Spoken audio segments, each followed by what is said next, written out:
कभी आपने सोचा है हमें जीवा के साथ साथ कान क्यों मिले? अब आप कहेंगे सरल सी बात है, ताकि हम बात करने के साथ ही सुनना भी सीख लें। अब इसका एक और तात्पर्य है। पहले मुझे बताइए, स्वयं की प्रशंसा सुनना किस किस को अच्छा लगता है? सभी को अच्छा लगता है। अब यही है सार। यदि इन कानों से आप स्वयं की प्रशंसा सुनना चाहते हैं तो सर्वप्रथम इस जीवा से दूसरों की प्रशंसा करना सीखें। अब प्रशंसा के विषय में एक अत्यंत महत्वपूर्ण बात आपको बता देता हूं। कभी किसी की प्रशंसा यदि आप करते हैं तो सर्वप्रथम उस व्यक्ति का उत्साह बढ़ जाता है। तत्पश्चात स्वयं यदि झांक कर देखें तो इस मन में भी संतोष और प्रसन्नता आ जाती है।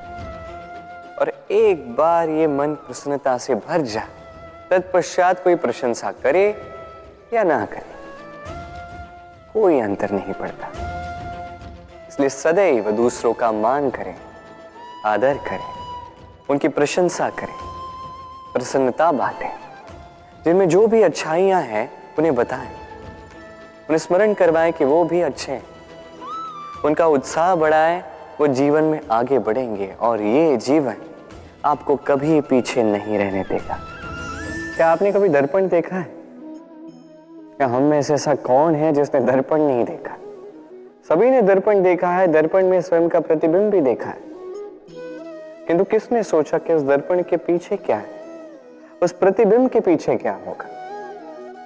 होता कुछ ऐसा है कि उस कांच के पीछे एक धातु की परत चढ़ाई जाती है, जिस कारण से जब हम देखते हैं तो हमें अपना प्रतिबिंब दिखता है। अर्थात कांच को कुछ इस प्रकार कर दिया गया है कि प्रकाश जिस ओर से जाता है उसी ओर पुनः वापस लौट के आता है। तभी वो दर्पण कहलाता है। यही है जीवन का सत्य भी। यदि हम अपना पूरा ध्यान केवल लक्ष्य की ओर केंद्रित करते हैं, यहां वहां नहीं भटकते हैं, तो न केवल हम अपना लक्ष्य प्राप्त करने में सफल होते हैं, बल्कि हम दूसरों का मार्गदर्शन करने में भी सफल होते हैं। तो क्या आप बनना चाहेंगे ऐसा व्यक्तित्व? चयन आपका है। पाना और खोना दोनों जीवन के अभिन्न अंग हैं। हम कुछ पाते हैं, कुछ खोते भी हैं। कुछ स्वप्न साकार होते हैं, कुछ लक्ष्य अधूरे भी छूट जाते हैं। जीवन में ये होता ही है, हर एक के जीवन में होता है। किंतु जब भी हम किसी से मिलते हैं, हम कौन सी बातें करते हैं? हम उसी की बात करते हैं जो हमने खोया है। स्वयं भी दुखी होते हैं, सामने वाले के मन को भी दुखी कर जाते हैं। इससे कुछ विपरीत करने का प्रयास कीजिए, सकारात्मक बनने का प्रयास कीजिए। ध्यान उसी पर दीजिए, स्मरण केवल उसे ही कीजिए, महत्व उसी को दीजिए जो आपके पास है। जो आपके पास नहीं, उसकी आस में त्रास क्यों सहना? उसी की गिनती कीजिए जो आपके पास आज यहां वर्तमान में। जैसे मैं कंस मामा की गिनती नहीं करता जिन्होंने मेरा बालपन झंझोड़ा। मैं गिनती करता हूं यशोदा मैया की, मेरे बलराम दाऊ की, मेरी राधे की, जिन्होंने मेरा जीवन संजोया।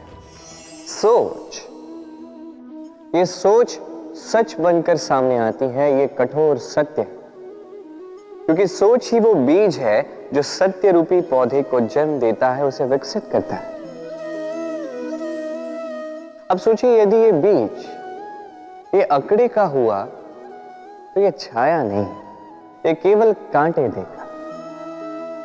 वही यदि ये बीज बरगद का होगा तो वो एक ऐसे वृक्ष में विकसित होगा जो अनेक वर्षों तक, अनेक पीढ़ियों को छाया देगा, पंछियों को घर देगा।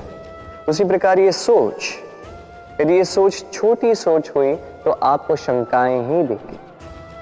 यदि ये सोच बड़ी हुई तो आपको समाधान देगी। तो सोच समझकर अपनी ये सोच चुनिए।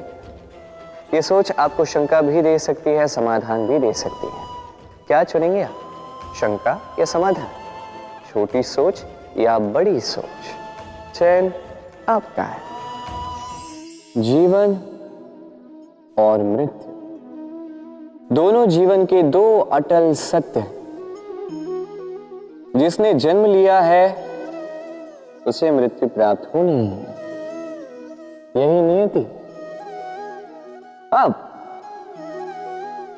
एक बात है, मृत्यु सभी को आती है, जीवन जीना सबको नहीं है। समस्त जीवन व्यतीत कर जाते हैं किंतु जीवन जी नहीं पाते, समझ ही नहीं पाते करना क्या है।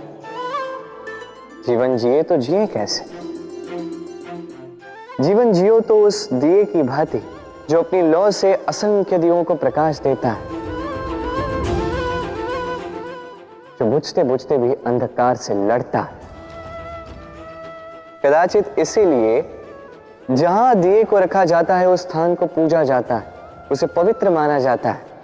एक बात तो है, मृत्यु सभी को आनी है, चाहे मैं, चाहे आप, चाहे हर कोई एक न एक दिन संसार से जाने वाला है।